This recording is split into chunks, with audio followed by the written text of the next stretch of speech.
So this is the new Gero Dashboard, version 2.6, that was worked on for many months, overhauled a lot of things, and of course there's the card.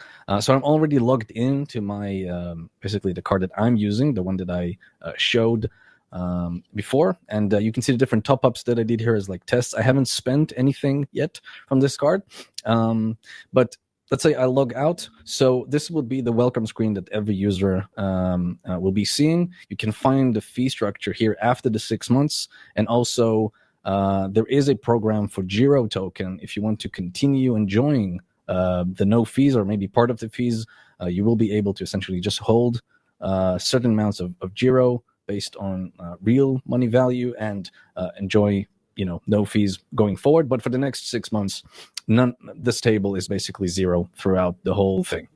To register, it's very easy. You just fill this simple form. You will receive an email from Kaiserex. Kaiserex is essentially the exchange that is part of the bank that we're working with. Like I said, a regulated company in Lithuania.